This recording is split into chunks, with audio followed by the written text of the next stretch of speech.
রাসূল সাল্লাল্লাহু আলাইহি ওয়াসাল্লাম বলেছেন, তোমার যে খারাপ অবস্থানে আছে তার দিকে তাকাও, যে ভালো আছে তার দিকে তাকিও না। হ্যাঁ, যে ভালো আছে তার মতো আপনি হওয়ার চেষ্টা করবেন। আপনার গোল থাকবে, I am not talking about the goals and plans, your plan and goal should be bigger and bigger. But আপনি ও খুব ধনী, ও খুব ভালো আছে এটা দেখে কষ্ট পাবেন না, কারণ আপনি খেয়াল করেন যে আপনার চেয়ে অনেক খারাপ অবস্থানে আছে অনেক, ওর দিকে তাকালে দেখবেন যে আপনার আর খারাপ লাগতেছে না। শেখ সাদি রাহিমাহুল্লাহ, বিখ্যাত কবি, নাম শুনেছেন না? ওনার একবার পায়ে দেওয়ার মতো জুতা ছিল না। কি ছিল না? সবাই বলুন, কি ছিল না? তো উনি একবার রাস্তা দিয়ে হাঁটতেছেন, হঠাৎ দেখেন এক লোকের দুইটা পাই নাই। কি নাই?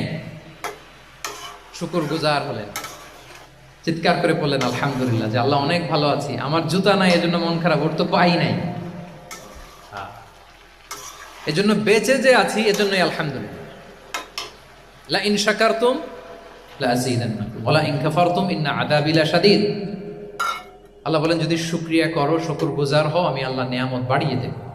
যদি নাশুকরি করো, জেনে রাখো আমার শাস্তি কঠিন। তাহলে বেঁচে যে আছি এজন্যই কি পড়া উচিত? জাহাঙ্গীরনগর বিশ্ববিদ্যালয় আওয়াজ করেন, বেঁচে যে আছি এজন্য কি পড়বো? আপনি যে অবস্থানে থেকে খুশি না, ভাল লাগে না আপনার, যে হায় রে আমি তো লুজার, আমার কিচ্ছু নাই, আপনার এই অবস্থানে পৌঁছাটা অনেকের জন্য স্বপ্ন। মানে যেটা পেয়ে আপনি হ্যাপি না, কতটুকু হইতে পারাটা অনেকের কি স্বপ্ন। আপনাকে যদি জিজ্ঞেস করি, ভাই কি চান, কি লাগবে বলেন, কি চান, তা আপনি বলবেন যে শেখ আমি ধনী হইতে চাই, আমার একটা ব্রাইট ক্যারিয়ার চাই, আমি টাকা চাই, আমি খ্যাতি চাই, আমি ক্ষমতা চাই, এটা কত যে চাওয়ার ফিরিস্তি আমাদের।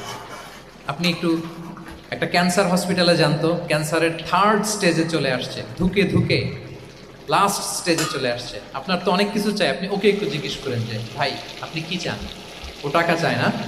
ক্যান্সারের রোগী টাকা চাবে, খ্যাতি চাবে, ব্রাইট ক্যারিয়ার চায়, সে কি চায়?